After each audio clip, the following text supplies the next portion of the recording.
Hey everybody, welcome to The Big Factor here on the Big Play Sports Network. We're live today, like always. Ryan Tyler, Jack O'Rourke, Nick Padone. Happy Thirsty Thursday, guys. We got a lot to talk about. Jimmy Butler suspended again.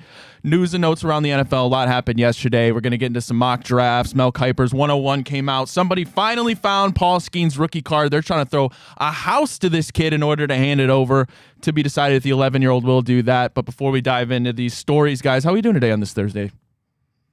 I'm doing pretty well. I can't speak for Nick, but the drive-in wasn't too bad today. The weather's starting to get back above 2 degrees, I believe. I think we're up around 10 now. So what more could you ask for? It's Cleveland, Ohio. It's the Miami of Northeast Ohio. Dude, my dog is absolutely erupting downstairs. Like while the show, the pre-show countdown was going on, I had to go down there to make sure that there wasn't an invader, whether it be standing in my living room or standing at my front door. There's nothing. I have no idea what this dog is crying about, but it's still happening. So happy to be here with you guys. Have you ever considered throwing a suspension Bo's way? I mean, he's in for a quick 2-game at least. Well, Jimmy Butler got a 2-game suspension. That's on top of the earlier 7-game suspension that the Miami Heat have handed him for, quote, a continued pattern of disregard to team's rules.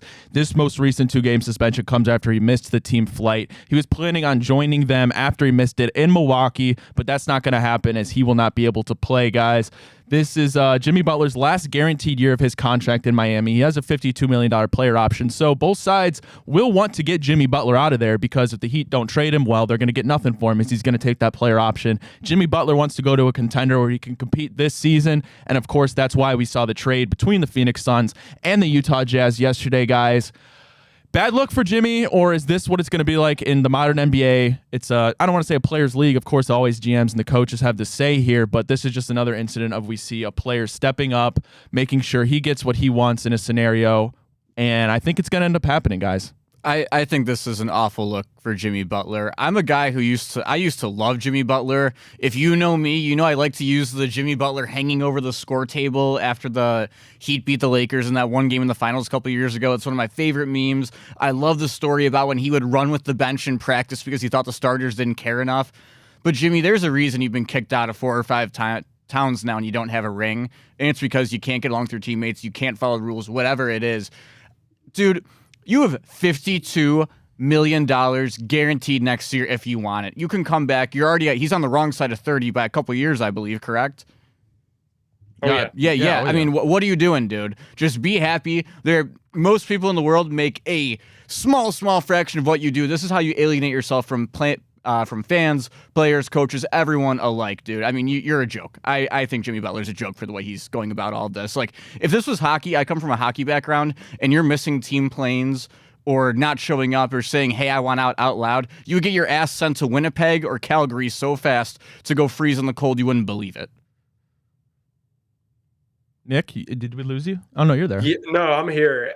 I mean, I'm really speechless just because there's not a whole lot to say here because this is how the NBA is. Like, this is literally just guys kind of have free reign to do whatever the hell they want. And in this case, Jimmy Butler was traded. He didn't show up for the flight. So obviously, the suspension is kind of the joke. Like, the guy missed the flight. He didn't want to be there. Yeah, he didn't want to play, so he suspended himself by missing the flight. I definitely think that this is all heading to a very quick wrap up. I think that by February 1st, Jimmy Butler will be on a new team. Candidly, I don't know what Pat Riley's doing. Long gone are the days where you could strong arm your superstar into doing anything. This all has to end. It all has to end soon. The Heat aren't doing anything this year. I said yesterday on the show, the Suns aren't really doing anything either. So this whole thing is really much ado about nothing, but they've got to resolve it. It's gone on for too long. We're on our second round of suspension now. The guy doesn't care. The guy doesn't want to be there. He really has the leverage. These guys make so much money. Jack, to your point, $52 million guaranteed next year. Dude, he doesn't care about that.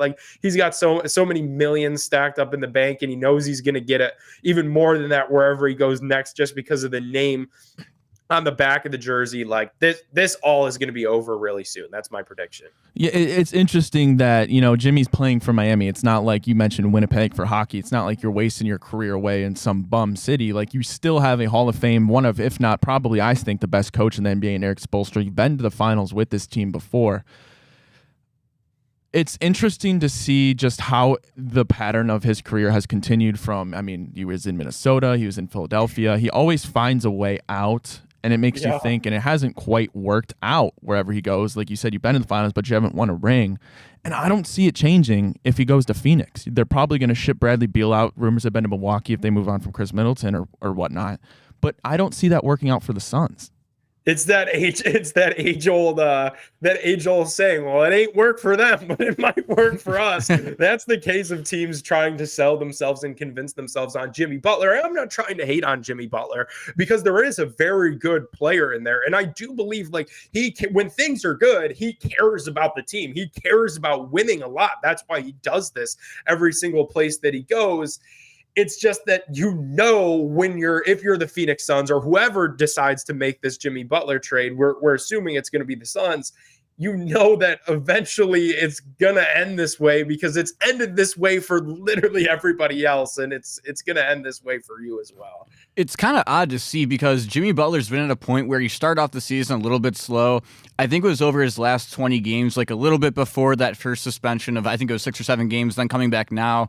He's been averaging well over 20 a night, putting up 5 and 5. He's shooting 60%, which is above his career average. So despite his age, there's still a really good basketball player in there somewhere. Just, Nick, like you said, is it worth the headache? That's the big question, I think. Yeah, and for Phoenix, I think that it probably has to be because you've got Kevin Durant and it's the last year of KD in Phoenix. If you're Phoenix, you got to somehow salvage this season. Like they're literally 500. Like you hope that you could pull this trade off, go into the All-Star break, regroup, and then hit the ground running after the All-Star break to at least try to, make the play-in, avoid the play-in, be one of those, 6 or 7 seeds and make a little bit of noise in the playoffs. So they're desperate. Desperate teams do desperate things. That's consistent across sports. So it seems like Phoenix is going to be the team that kind of pulls this off. And it feels like at least the three of us on this show are kind of left wondering why. If this trade does indeed happen, it's not going to be able to just go through the Suns and the Miami Heat. They're going to have to bring in other teams. They're talking about 4 or 5 team trades even. The only thing that could really make this hard, I mentioned potentially the Bucks moving on from Chris Middleton. If they bring in Bradley Beal, who the Suns would obviously get rid of if they bring in Jimmy Butler. Bradley Beal's one of only 2 NBA players actually in the whole entire league that has an official no-trade clause. The other's, of course, LeBron James. I didn't know that until this morning. I thought that was interesting when you compare Bradley Beal to LeBron James in any aspect, really. But we'll see if this whole thing happens. But you mentioned, Jack, he's 35. Like, he's not young. So you imagine if he goes to Phoenix, they give him an extension, that'll be his last chance to get a ring. And out of players in the NBA right now, you think of superstars that don't have a ring, obviously Jimmy Butler's right there at the top. Yeah, him and Chris Paul probably, right? Yeah, Chris Paul doesn't have one. I'm sure. Like you go back to when Carmelo never got one, obviously. Well, Donovan Mitchell now, but he's still much younger than Jimmy Butler. Yeah. I'm trying to think like these other older guys, 30s. Like Al Horford finally got his. Yeah. But I imagine, Jimmy Butler's right there at the top of those, still looking for a ring. Well, I was going to ask you guys, too, because I forget which one of you guys brought up the point, but you do need to match the salaries in the NBA, make sure things work out. It's going to be really hard to pull off as a 2-team deal. So in the NHL, anytime you need money to work out, you call up the Utah Hockey Club, formerly known as the Arizona Coyotes. They are just the minor league team for everyone else. They will eat incredible salaries for no reason for like a second-round draft pick. Is there a team like that in the NBA who it's like, oh, we got to make this work, boom, call up the Pistons or something? No, not really. Because honestly, like you could find value being a third team in a blockbuster like the Cavs got Jared Allen in the James Harden Brooklyn Nets trade. So the NBA is a little bit different in that regard, as there's not like a consistent team that you could pick on or pick at, because a lot of times, and that's not like Jared Allen is obviously a huge one because he should be an all-star center and obviously is a major contributor to the Cavs, but like you could find value even if it's a small role player that you get as the third team or draft picks that you get as the third team, like there's value to hop into a big blockbuster trade as the third. I've always believed that. And I like that the Cavs have a GM that's not afraid to get in there and mix it up as a third team at times. Yeah, I wonder if the whole the whole phase of the big threes and whatnot, obviously the Heat, I mean the Warriors to an extent, Brooklyn tried it, of course. Oklahoma City had Russ, KD, and Harden. That was kind of before, LeBron created this whole quote-unquote big three thing. But it's kind of shifting back. You've got so much parity in the NBA, I feel like, so much a slew of superstars, that it doesn't seem like that mold is what wins championships anymore. Yeah, I mean, look at the last couple, and Denver kind of was the real one to buck the trend because they drafted and developed Jokic, and they didn't really have, like, obviously he's a beyond superstar, he's an alien, but they had complemented him with other role players that they had either drafted, traded for, developed. They didn't go out there and just swing for the fences. And you look at the teams right now that are atop the East, atop the West, it's the teams that have kind of built it up and done it their own way. So yeah, could be changing a little bit, but there will always be teams that try, especially because these guys in the NBA create their allegiances, they've got their friendships. Teams are always going to try to stack superstars when they get the chance. We'll see if that move happens, but a lot of moves happened yesterday, more than a couple in the NFL. Jaguars fired their GM, Al Golden, goes to Cincinnati. Aaron Glenn hired. We're going to talk about all that more when we get back, and then we'll be doing the mock draft, Mel Kiper's 101, which I'm very excited for, but stick around. We'll be right back.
Hey, everybody. Welcome back to The Big Factor here on the Big Play Sports Network. Ryan Tyler, Jack O'Rourke, Nick Padone. We're brought to you today, like we are every day, by our great friends at Fairway Ford, Ohio. Fairway Ford is the biggest Ford truck dealership in the state. They have the largest selection of Ford F-150s as well as Super Duty trucks, and I promise you they will not be beat on price by any other Ford dealers. Do not let a short drive to Canfield, Ohio prevent you from saving thousands, yes, that's thousands, on your new truck. Fairway Ford, the largest inventory of new Ford trucks, lowest pricing, as well as the same hometown level of service. Visit fairwayfordohio.com. Again, that's fairwayfordohio.com. Well, guys, a lot happened in the NFL yesterday as news broke. We'll start here. Aaron Glenn becomes the new head coach of the New York Jets. He signs a 5-year deal to go down to the Big Apple. He was a first-round pick for the Jets, actually, back in 1994 and spent 8 years with them. He becomes just the 5th coach in NFL history to also have spent time playing with said team he is now coaching, guys. Interesting. Now Detroit has the problem. They lose Ben Johnson to the Bears. Well, just a day later, they lose Aaron Glenn, their defensive coordinator, to the New York Jets, as I mentioned. That doesn't look like good for Detroit. You go back to when the Eagles went to the Super Bowl. The following year, they weren't as good. Nearly first-round exit after they lost both Nick Sirianni and Shane Steichen. But the Jets looked to turn things around after a whole debacle with Woody Johnson, Robert Saleh, Aaron Rodgers, the trade for Devontae Adams. You like to think the needle's pointing up for the Jets, but a lot is to be seen.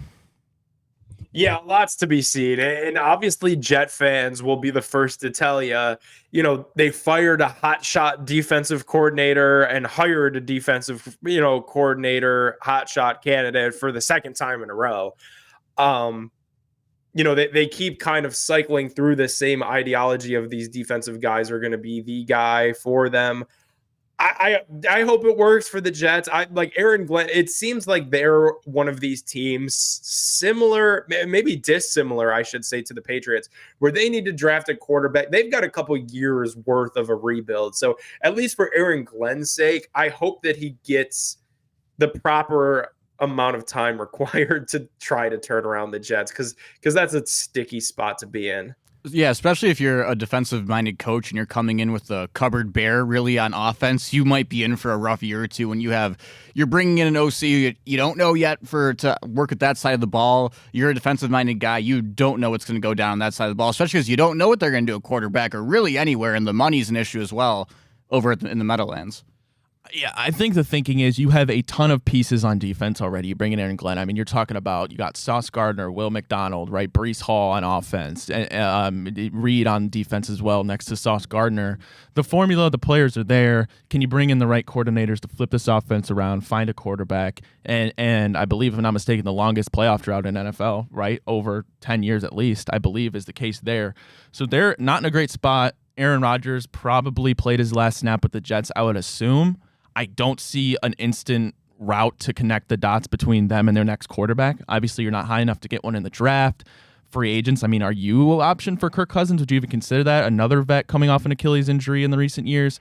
Sam Darnold, a reunion there. I don't know what the hell they're going to do at quarterback, but that'll probably be a big factor of how this next season goes. Could you imagine Sam Darnold back with the Jets? You can never go too far when you can't come back home again. Bring Zach Wilson back. I mean, that would be, or Zach Wilson. I mean, yeah, they have a plethora of young quarterbacks who have not figured it out yet in the league they could go back and get. Yeah, I suppose that's very true. But Jack, Notre Dame's defensive coordinator, Al Golden, he's going back to the Cincinnati Bengals. He was there earlier as a linebackers coach back in 2020 and 21 when they went to the Super Bowl. Now he's the new Bengals DC after they fired Lou Anarumo after, I believe, 6 seasons. Jack, what do you know about Mr. Al Golden? Way too much, probably, Ryan. But Al Golden, no matter where he's been, going back to Temple, to the U, to Notre Dame, his defenses are going to bring the house. They're going to bring heat. Some would call him Dr. Heat even.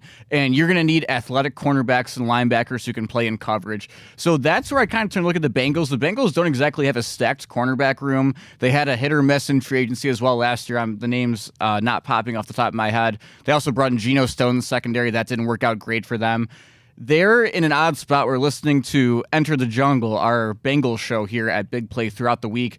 James Rapien listed 8 different positions that he would be okay with the Bengals drafting in the first round. You got to think it's going to lean defense, cornerback, or linebacker, though, in my opinion, because for Al Golden, the trenches aren't as important, more so as making sure that you have the versatile guys who can cover on the outside. Yeah, I mean, Lou Anarumo gets the short end of the stick. I mean, rightfully so. The Bengals' defense was horrible. I mean, god-awful last year. I don't know if anybody could have fixed that, but Al Golden is now the guy that they're going to try to they're going to give that task to. Notre Dame's defense last year ranked 4th among Power 4 teams in points allowed per drive, so he has a history of getting defenses fixed right. But, Nick, what do you feel about this move for the Cincinnati Bengals? You know, I have this vision in my head when I close my eyes and I see his defense bringing the heat against Will Howard and Will Howard chucking the ball down the field to Jeremiah Smith. That's going to be Jerry Jeudy catching that ball in Cleveland, dancing in the end zone at Paycor Stadium as the Browns rout the Cincinnati Bengals 42-10. Good luck, Al Golden, with the Kentucky Bengals. Yes, those Skyline chili eating hillbillies. Well, you flip it over to the Jacksonville Jaguars. They're their own Florida category, the Florida men down there. But Shahid Khan announced that General Manager Trent Baalke is out. Now, they'll be looking for a head coach after firing Doug Peterson earlier, as well as a GM now. Shahid Khan, great mustache, terrible owner. Jacksonville outside of Trevor Lawrence, and he has his own questions, rightfully so, if he's going to be the franchise guy, but he did sign the lucrative contract, so it looks that way.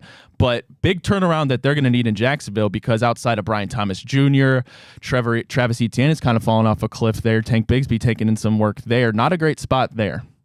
Yeah, I mean, when you get to wait until the end of the month to fire your GM when other teams have already hired their GMs, you absolutely have to do it. And that just screams incompetence. That screams everything that the Jacksonville Jaguars have been. You know, they've missed out on how many candidates now. This could set them back in their even head coaching search as they now, I imagine, have to communicate this news and why this went down with the head coaching candidates that are in their second wave of interviews. We know Robert Saleh is a name that's gone in for his second interview down there in Jacksonville. What a mess. But this is just how they continue to do business. So I can't say that I'm surprised. It's kind of, this is what the Jaguars are. This is what they do. Things that don't make any sense. Yeah, Nick, you have a great point there because the Jaguars are a team who lose all the time. Like if you look over since 2005 or whatever. They're in the top 5 list of teams with the most losses. Oh, yeah. And They're worse than the Browns. Yeah, they are. And they don't always Been get to an that. AFC championship, though. Yeah, I mean, yeah, they have. With, We can't say the same. with Blake Bortles. Blake Bortles. But when you look at them, they don't usually get mentioned in that circus talk as much as teams like the Browns do, at least in my opinion. But whether it's Urban Meyer having a college girl saddle up on his lap at a bar while he's married, or the Jaguars playing bad enough week 2 that there was people on Browns Twitter screaming that Deshaun Watson was back, whatever it is with that organization, it usually does not go well. So whatever they decide to do next, I am not going to come out and say I'm for it until I get a couple years of good ball out of the Jags, because man, are they just a mess. Even Trevor, like that big contract, was he really deserving of it yet? I don't know.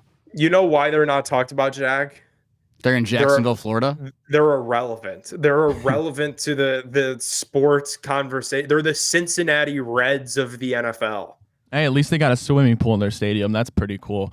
All right, but I know Trevor Lawrence. Well, I don't know. That's to be determined. I feel like the answer is no if Trevor Lawrence is ever going to be the true franchise back that they promised he would be. When he was drafted number one overall a few years ago. But a team that is certainly looking for a quarterback is the Tennessee Titans. President of Football Operations Chad Brinker says the team won't pass on a generational talent with the number 1 overall pick. They bring in Mike Borgonzi, the assistant Chiefs GM. He's going to be tasked with finding maybe that quarterback, but the odds got boosted on a few gambling websites after he made these comments. Travis Hunter went from plus 1,400 to plus 140 to be the first overall pick on DraftKings. That's second behind Cam Ward. I'm not buying this for a second, guys. Why in the world would I take face value what a president of football operations is saying, I'm going to take a generational talent? Why in any world would a GM or a president of football operations ever show any type of hand that they're planning on using in the NFL draft? It makes no sense to me, and the fact that Vegas shifted those odds is blowing my mind. I think it's a way to get idiots that think that means something to go gamble that Travis Hunter will be the number 1 overall pick, and then they're going to be super sad when he's not. As one of those idiots, let me speak up for us right now, Ryan, because do I believe you? I mean, it's the NFL draft. Sometimes it's just a big smoke screen. Like I remember listening to the radio growing up, like, oh, Justin Blackmon's to the Browns. This is the biggest smoke screen in draft history, whatever they talk about on the radio. But you have to look at it like Vegas does not like to lose money, man, and they don't make a plus 1,000 odd change like that if they don't know something. Because, I mean, there's a reason they break even or do more than breaking even every single week on these picks and these games. These spreads are always right down to it. I mean, Notre Dame, Ohio State was damn near an 8-point spread, basically until that last field goal. They know what they're doing, and they're not going to change odds by that much unless they're certain something might happen. But the thing is, Vegas isn't going to lose because of this. They're just going to get more money because people now think this is set in stone that Travis Hunter's going to go 1 overall. It's not like they made him minus odds, right? He's still it's still plus. Vegas is still going to get their money from people betting this in. It's just going to get more people to slam this specific bet. You think so? But that's just such a big flip. I want to get, I mean, I guess, Nick, get your thoughts as well, but I feel like that's just such a stark contrast from where it was. You don't see that kind of jump ever. Like, even when Lamar got first team All-Pro, his odds only jumped like +6 or -600 towards back towards being a favorite. Like that's a crazy jump to ever see Vegas do something like this. They're taking Cam Ward. Okay, they're taking Cam Ward. You have your second-year head coach in Brian Callahan. You have Mason Rudolph and Will Levis. They're not going to cut it. You need to give this guy a quarterback now so he can prove that he's a winning coach and turn that around without, being 4 or 5 years into this experiment and still having questions. Travis Hunter, generational talent. I get it, as he said here. Maybe he was referring to Travis Hunter. Also, another point, it doesn't necessarily mean he's referring to Travis Hunter. So that's my take on the whole thing. Could it be Abdul Carter? Mason Graham. You have this offensive coach. You have the Tennessee Titans, an organization that's known to love to win the offseason and pay the big name free agent. Couldn't you see the Titans selling themselves on Sam Darnold as a free agent quarterback on a 3-year contract, and then they go ahead and draft Abdul Carter as the generational talent franchise edge rusher?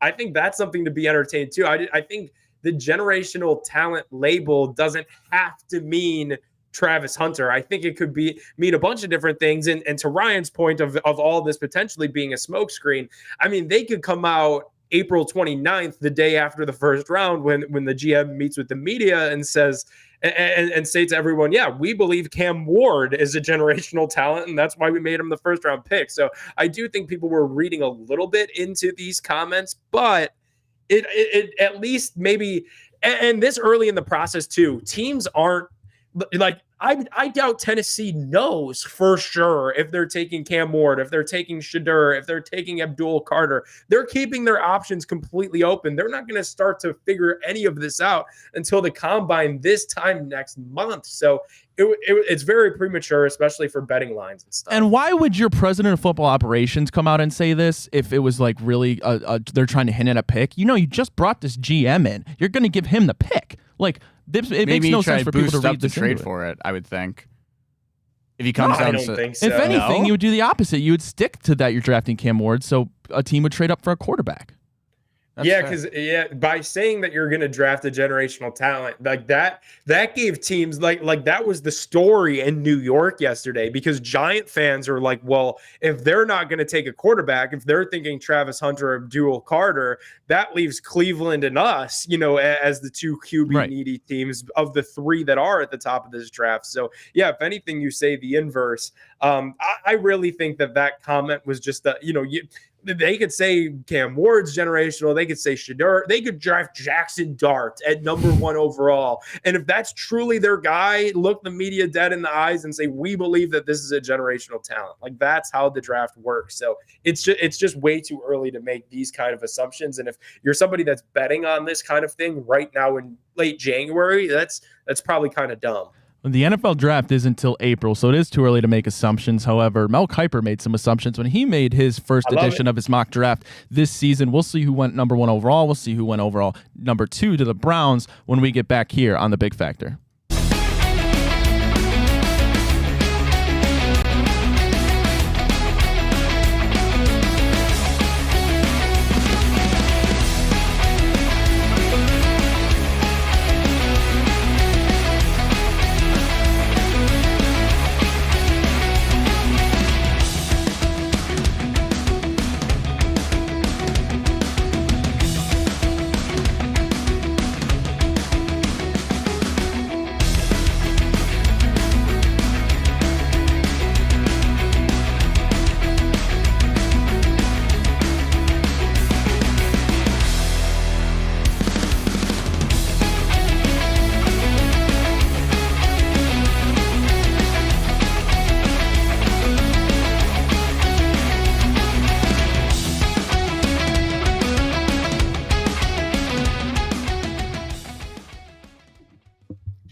Hey, everybody. Welcome back to The Big Factor here on the Big Play Sports Network. Ryan Tyler, Jack O'Rourke, Nick Padone. There are a few things in this world, in this life, that I like more than mock drafts, guys. When the football season's over, or even in this instance, your team is out of the playoffs, you need something to look forward to, and that's, of course, the chance of drafting somebody that can turn your franchise around, and especially as Browns fans, we're going to have that opportunity pretty early as the number 2 pick, but Mel Kiper dropped his 101 mock draft for the 2025 NFL Draft. I want to run through it. I want to get your guys' thoughts on some of the picks. Of course, we have a lot for us at number 2, like I said, but we start here with the Tennessee Titans, and to no one's surprise, and I would be hard-pressed, as Mel likes to say, to think they will pass on a guy like Cam Ward, who they think's fit their offense. You give your young head coach in his second-year quarterback to try and get a quick flip to turn this thing around. He has Cam Ward, quarterback, Miami, going number 1 overall. Okay. Give us number 2. Yeah, it's cool with me. All right, number 2, headed to the Browns. This is where it gets fun. Shedeur Sanders, maybe people thought he might not be allowed to come to Cleveland, according to his daddy. He has Travis Hunter, wide receiver cornerback out of Colorado, going to the Cleveland Browns. I absolutely love this pick for the Cleveland Browns. If you can't get a quarterback, I understand. You need somebody that'll come in and make an instant impact, a young guy who's been in the spotlight his whole career going back to high school. You hope and assume he can handle it. Now, the question is, will he play both ways in the NFL? I don't know if he's capable of it. That's to be seen. But I would imagine he would transition to a full-time corner because of how rare lockdown corners are. But, guys, you pair him with Denzel Ward in that secondary, the Cleveland Browns will have an amazing pass defense. We know Andrew Berry likes his corners. I'm with you, Ryan. I'm of the belief that he plays corner in the NFL, and maybe you could throw him in on certain looks offensively as kind of a gadget guy versus a true two-way player. As far as the pick goes, it seems like that meme where they've got the Bugatti in the garage that's like super like Yes. Yeah. shitty. That's kind of what it seems like to me. Obviously, the Browns have needs at quarterback in the trenches on both sides, offensive line and defensive line, but you can't deny what Travis Hunter did at Colorado. The one thing that I will say is that if Coach Prime privately, secretly, whatever, informs the Browns that Shadur's not going to play in Cleveland, I got to imagine that includes Travis Hunter as well, because they are pretty close. Maybe. I get the point. It's almost like he's his second kid. What nobody cares about what Shiloh is his name? And Deion Jr. And Deion Jr. They're irrelevant guys. The Browns don't have success at quarterback position. I understand that. But Travis Hunter is way too talented to not be able to come to the Browns and all of a sudden suck, guys. We've seen very talented players, Denzel Ward, I mentioned, Myles Garrett on defense, other defensive players. Outside of the quarterback, really, you've had superstars come here and have great careers. So I don't know exactly if that's something that would be in Travis Hunter's mind the same way it would be Shador, but it definitely is food for thought. Can I get burned here on this one? To be totally honest, if Shador wasn't coming here and you have the 2 pick and Cam Ward goes 1, I would just trade back. I mean, Travis Hunter is a generational talent, as maybe possibly the Titans said. He's a hell of a player, just won the Heisman. But you already have a couple of really solid cornerbacks. At that point, I would just trade back, go take Mason Graham and a couple of picks or something. Like I don't know. I just don't see the value in that cornerback. I'd argue you have one in Denzel Ward. If for what? One very, very talented cornerback. I mean, I don't know. I mean, Emerson's only played, 2-3 years? I think he still has time. You have Newsome under contract. Like, unless they're going to get rid of Newsome right away, like, I wouldn't mind trading back from that pick. No, that's certainly an option. If you trade back, like you said, and you could accumulate more picks, maybe get Abdul Carter or Mason Graham. It's a bit of a risk. Like, if you trade past the Raiders at 6, I mean, you might miss out on one of those guys. I think Travis Hunter is probably the safest pick in this draft. Maybe Abdul Carter, maybe Mason Graham, I guess. But I think this is a home run pick that you can't really get wrong. And Lord knows Andrew Berry needs that on his resume. Yeah, and anything besides Perrion Winfrey. I mean, he's got a bad drafting history. Don't get me wrong. I haven't made up my mind on this at all, but the one thing that I did do a little bit of, I researched Mel Kiper's January accuracy. Last year, he went 4 for 5. People talk about Mel Kiper like he never gets anything right. Last year, January mock draft, Mel Kiper went 4 for 5. That's pretty damn good, especially when you consider that the draft's a little bit of a crapshoot. Teams are trading in and out. 4 for 5 is pretty damn good. Now, I'll tell you, I looked up the last 4 years. I wanted to have a 5-year outlook, like has Mel Kiper lost his fastball kind of thing. The last 4 years before last year, his Januaries were horrible. He was nowhere close. Like, I'm talking 1 for 5 in the top 5, 2 for 5 in the top 5, not very accurate at all. So last year was pretty good, but we'll have to see how this all shakes. Like I said, when the combine comes, these guys run. Somebody could go crazy, and Ashton Genty could go crazy, and we could hear smoke that a team likes him in the top 5, and that shakes up everything. Obviously, maybe not. That's a running back and could be a bad example, but a receiver could work their way in this conversation depending on how the pro days and the combine goes. It's very early on all of this draft talk, but Mel Kiper delivering the first mock draft of the season right here around Groundhog Day is like Groundhog Day for us Browns fans. It's typically good news because it means the draft is right around the corner. Well, Shador Sanders is not on the board much longer after that. He goes number 3 to the New York Giants. Pair him with Malik Neighbors, who's a phenomenal talent, but the question remains after Danny Dimes, right? You haven't found the guy post Eli Manning. Is Shador really going to make the New York Giants thrive again, make them good again, make them relevant again, really? You guys are bigger on Shador than I have ever been. I'm definitely a bigger Cam Ward guy, but do you guys like Shador? I mean, that's a big task. That franchise right now is a dumpster fire. I'm shocked they brought back both head coach and GM there. Do you guys think he could actually turn around the Big Apple? I mean, Dable might be the first guy who's out of a job next year. That's for sure, but yeah, I mean, why not? You have that young star receiver, and you look at Shador, the thing that I like about his profile so much is that he is accurate, he gets quick decisions, he gets the ball out fast, and he can move when he needs to. If you look at Dable and the way he was able to find success with Josh Allen early on in his career was getting him the ball out quickly because Josh was a relatively inaccurate passer coming out of college, made sure that he got him the easy looks as he really developed and learned how to be a quarterback in the NFL. So, I mean, yeah, based off his track record, I would think that he has a chance with Shador. Yeah, and Shedeur has a big arm. He's already boys with Malik Neighbors. Like, we know that, they're close friends off the field already. So that pairing in New York, you'd have to imagine would work at minimum. Now, obviously, Malik Neighbors is a guy that the Giants have a ton of stock in because they drafted him in the top 10 last year. So I do think I think it would work. I don't hate that pick at all.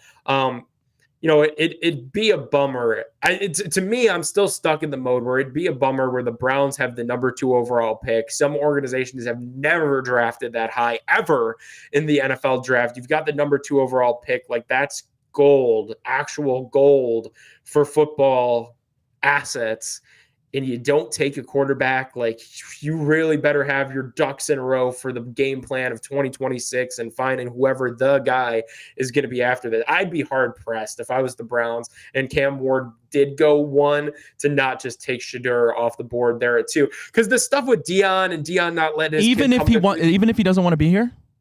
Dude, here's the thing. We're all adults. Deion Sanders is an adult that has played in the National Football League. Jimmy Haslam is an adult as well with that's run $1 billion business. Whether he did it ethically or not is a conversation for another day. Here's what you do. You take a $10 million NIL donation and you put it right into Colorado. Hey, Deion, hey, Coach Prime, Colorado Buffaloes, you got $10 million in NIL money to spend from the old Haslam Sports Group. You're welcome. Now Coach Prime is going to be happy. Now Shedeur is going to play in Cleveland. Look at Kevin Stefanski's track record with quarterbacks. I think you have to have adult conversations because these are adults that have their feelings one way or another about potentially coming to Cleveland. I don't think anything could be I don't think there's anything that is so set in stone that a conversation or two can't fix or smooth over to not convince him to come to Cleveland, not overpay him like they did for Deshaun Watson, but to explain why that this would be a fit and why that the Browns could make this work.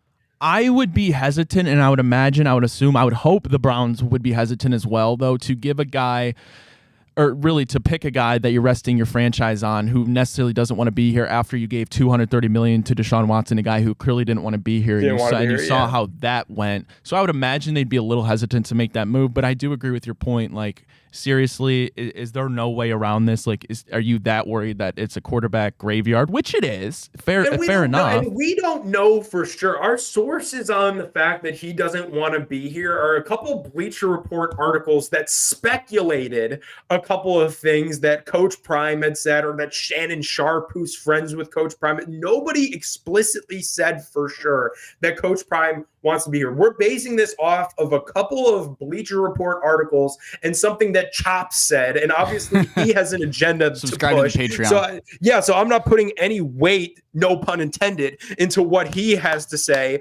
because he has a very clear agenda to push. So we have nobody on the record saying that Shedeur clearly won't come to Cleveland until Mary Kay Cabot, until Adam Schefter, Mike Garafolo are putting their necks on the line and reporting that. I'm not believing any of it. All right, we're rounding out the top 10 in Mel Kiper's first mock draft. Abdul Carter, 4 to the Patriots. Mason Graham, 5 to the Jaguars. Tet McMillan, number 6 to the Raiders, first wide receiver off the board. I like that kid. I was going to mention him, Nick, in the names of guys who could rise maybe as well with a good draft day because that kid is a freak athlete. And in a trade back, I wouldn't mind that for the Browns. If they do your route, Jack, if they just say F picking number 2, like let's stockpile picks and scoot a little bit back, like I wouldn't mind that at all. To pair with Jerry Jeudy, hell yeah. Number 7, Mykel Williams out of Georgia goes to the Jets. 8, Jalen Walker, linebacker, Georgia goes to the Panthers. Will Johnson, the cornerback, who Ohio State still couldn't beat Michigan without. He goes number 9 to the Saints. And number 10, the Bears take Will Campbell, tackle guard out of LSU. Well, a guy who went first overall in the MLB draft, that's Paul Skenes. An 11-year-old found his coveted 1-of-1 rookie card, and the Pirates are throwing him a slew of benefits if he's willing to hand over that card to the Pittsburgh Pirates. We'll talk about that and more, another game edition from Jack when we get back here on The Big Factor.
Welcome back to the Big Factor here on the Big Play Sports Network. Ryan, Tyler, Jack.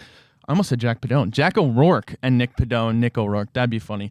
Anyways, Paul Skenes, the 1-for-1 coveted rookie card, has been found by a very lucky 11-year-old kid. Now, the Pirates are throwing at this kid so many benefits if he will return the card to the Pittsburgh Pirates. This includes 2 behind home plate tickets, season tickets for the next 30 years, a softball game with your friends for 30 at PNC Park, spring training trip, a Paul Skenes meet and greet, a batting practice with the team, and guys, the kicker, maybe the cherry on top, Livy Dunn offers to sit in the suite with her for a game if the winner takes the deal. I liked in the graphic the Pirates at the end had to put courtesy of Livy Dunn, so it didn't make like the team was forcing her to sit there with this kid.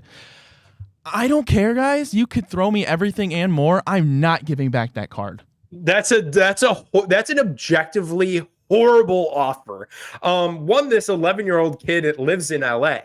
So you could throw the 30 years of season tickets right out the window. He ain't going to those games. So that's a non-starter there. What you do with this ticket or with this sports card is you sell it to the absolute highest bidder. You call Ken Golden from Golden Auctions, you call the guy from Fanatics, Michael Rubin, and you literally let those two duke it out because they are the ones that have the industry ties. They could get you, a handshake and an autograph with Paul Skenes just the same way as the Pittsburgh Pirates can. You look at the Pittsburgh Pirates, you look at this offer, you rip it up. What's Livy Dunn sitting next to you in a suite gonna get you? 30 likes on Instagram if you're an 11-year-old kid. You absolutely refuse this offer and you sell this card to Ken Golden, to Michael Rubin, to one of these hot shot card guys and memorabilia guys. This offer from the Pirates is a joke. Yeah, I have 2 thoughts on this because there's 2 parts of the story that I think are incredibly funny that we haven't gotten to touch on yet. The first one, I understand cards is a big business. I know some athletes who are even big into cards as well. Not trying to rip on people for going after cards. That's your thing. That's your thing. I think cards are cool myself. But the thing that I love is that if you guys ever watched Toy Story back in the day, you have a bunch of like 35-year-old Al from Al's Chicken Barn guys who probably spent hundreds upon thousands of dollars trying to find ways to pull this card. And some 11-year-old buys 1 pack out in LA from Target or some shit, and he gets it and gets all of the possible things that could come with it or the money. And the other is to Bob Nutting in the Pittsburgh Pirates ownership group. I think Nick and Ryan both brought up great points about how it's just a dumb list of things. But I would love to know how they were sitting there. For the Pittsburgh Pirates who've not gone to the playoffs since I believe it was 2014, maybe 2015. Like, oh, what can we do here? Like, who's going to want? Oh, season tickets. Like, how long should we do it for? I don't know, like 5 years? 30 years? Who goes? That's like, I think that is the most outlandish thing of all time. They're like, oh, what's going to get them? 30 years of season tickets. You can't even sell them because no one goes to Pirates games because guess what? The Pirates suck because you don't spend money, Bob Nutting. The Bobby Bonilla of season tickets. Yeah. Just keep pushing them down the line. Yeah, we should just defer Deshaun Watson's contract in Guardians season tickets in the corner for the next 1,000 years. And here's the thing about this whole situation, guys, that I don't think has been talked about. Yes, the 11-year-old was the one who pulled the card reportedly. The dad is going to be the one, or the mom, whoever, the guardian, is going to be the one making this decision. They're going to look at all these perks that the Pirates throw at them. And yeah, as an 11-year-old, you're probably like, oh my God, I get to be Livy Dunn, Paul Skenes, I get all this. This is amazing. Like, I'm 11 years old.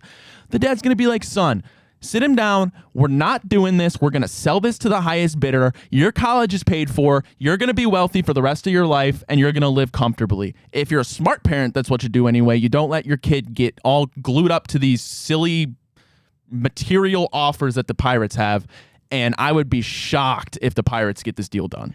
Like, these big auction houses are big enough and connected enough where, like, if they were to sell this card to Fanatics, like, if this kid wanted a selfie with Livy Dunn, I think Fanatics is a big enough of an organization that where they'd be able to pull some strings and make that happen with a free, when they sell this card for hundreds of thousands of dollars, I think the kid's going to be able to afford a signed Paul Skenes baseball. He could just buy 40 years of season tickets and have more. Yeah, no, it's for the team that he actually is a fan of, probably. I'm assuming that some 11-year-old in LA probably isn't a diehard Pirate fan. I also love that the Pirates don't spend money, which everyone knows. For as much in Cleveland as we get on our team about trading the Lindors or the Klubers or the Clevingers of the world when we maybe could re-sign him. I know Clevenger's a head case, but the Pirates have put basically no money into free agency or trades in the last 10 plus years. This was by far the most effort they have put into any form of negotiation in the past 10 years.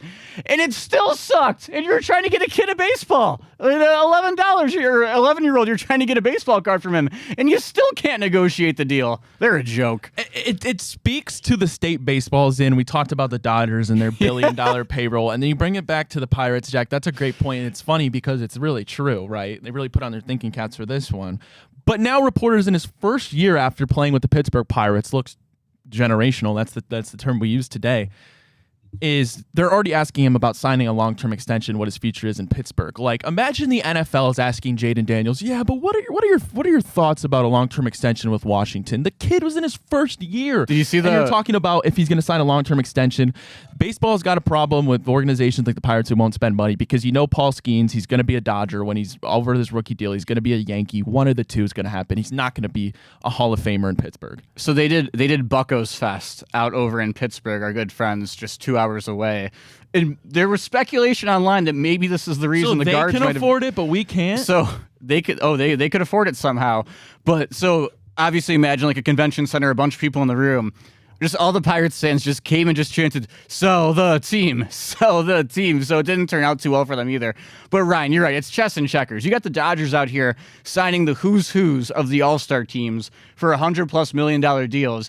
And the Pirates can't even reason with an 11-year-old. That shows you where the sport's at. Think of the Dodgers. They know he's going to be a Dodger, right? I mean, odds are. If they're them being like, dude, hold on to this card, wait till we get him, and then we're going to send you a buttload of, we'll give you 40 years of season tickets and all this. And we'll defer some money for you too, kiddo. Yeah, your college payment is deferred throughout the next 40 years of your life.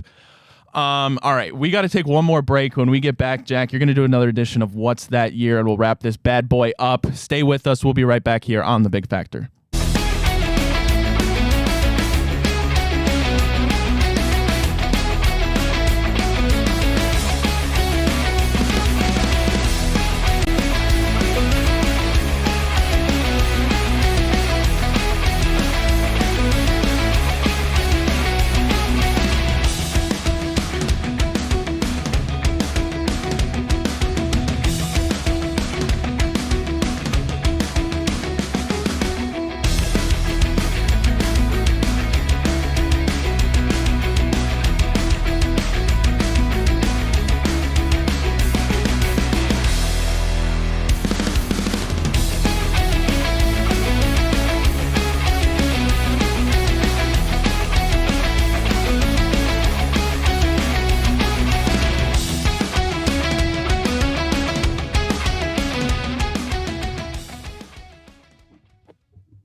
All right, 2-minute warning, fellas. It is game time, the final stretch of today's episode. Jack, we had fun yesterday on the show doing What's the Year game. Real quick, explain what it is again for us, and we'll dive right into it. So you guys are going to get 5 different groups of a team NBA scoring leader for a certain season, a box office hit from that year, and a Billboard Top 10 song from that year. So out of those 3, you're going to have to come together, both of you, and decide what the actual year is. And you guessed that way. We got 5 of them. Yesterday, you guys went 3 for 5. If you guys go 4 for 5 today, I will be giving you guys 30 years of Lake County Captains season tickets and a meet and greet with Skipper. So there's a lot at stake today. So starting off, Kevin Love leads the T-Wolves in points per game. Okay. Interstellar is in the theaters. Kevin Love. Fat Kevin Love, yeah. Interstellar is in theaters. And Fancy by Iggy Azalea and Charlie XCX is banging in your car. Okay. Initial thoughts, Nick, I thought 2012. Yeah, it's either 2012 or 2013. Okay. What do you want to roll with? What did your gut say first? Mine said 2012. My gut said 13. Okay. If last time we both missed one yesterday, so if you want to take the first one, take the first one, and I'll make up for it somewhere down the road. We could go 2012. It could really be either. I have no. Now that I'm thinking about it, like I Is have. Interstellar and then the song is Fancy? Yeah. Yeah. Maybe we go 2013. I like that more. I think All right, let's do it. 2013. 2013. Locked in? Lock it in. Right there. And you guys would be incorrect. The year was actually 2014, the 2013-14 season. Kevin Love. I think I tricked you guys a little bit on Kevin Love coming to the Cavs in 2014. But Well, at least we would have been wrong either way. yeah, that is Big Yeah. doom. okay. All right. Hakeem Olajuwon leads the Rockets in points per game. Toy Story 2 hits theaters. And Baby One More Time by Britney Spears is in all the car radios. Do you know, Nick, when the first Toy Story came out? Nope. No idea. So that means I also don't know when the second one came out. Hakeem Olajuwon. Did Hakeem Olajuwon play the end of his career into the early 2000s? Yes. Do we go 2000? Yeah, let's do it. Let's go 2000 because it can't be much further out than that. Jack almost started geeking. I don't know if that's a good sign or a bad sign. Let's do 2000. It can't be much further out than that. I don't think. All right, lock into 2000. Once again, you guys are 1 year off, 1999. God damn it. Okay, we got a lot of time here. We still got 3 left. You can still match what you did yesterday. This one might be the hardest one, though, in my opinion, so I apologize. Oh. Great. Stephon Marbury leads the Knicks in points per game. Wedding Crashers debuts in theaters, and Since You've Been Gone by Kelly Clarkson is the song. Oh man. So mid 2000s. Right? Mid to early like the first thing that popped into my head, and this is just a random guess, is like 2003, 2004. I thought 2004, but I have no like real basis. All right, we could go with 2004. Like that Since You've Been Gone. It's a Let's banger go of a song. 2004. For the Jack. first time. That Locking one it is in. hard. All right. You guys lock in on 2004? Yeah, we'll lock into 2004. Yeah. Once again, 1 year off, 2005. You guys have been right there all day long. 2 more. These ones are easier, in my opinion. Derrick Rose leads the Pistons in points per game. The Pistons? The Pistons. Tenet is in theaters, and Laugh Now, Cry Later is one of the top songs. Okay. So 2020 something.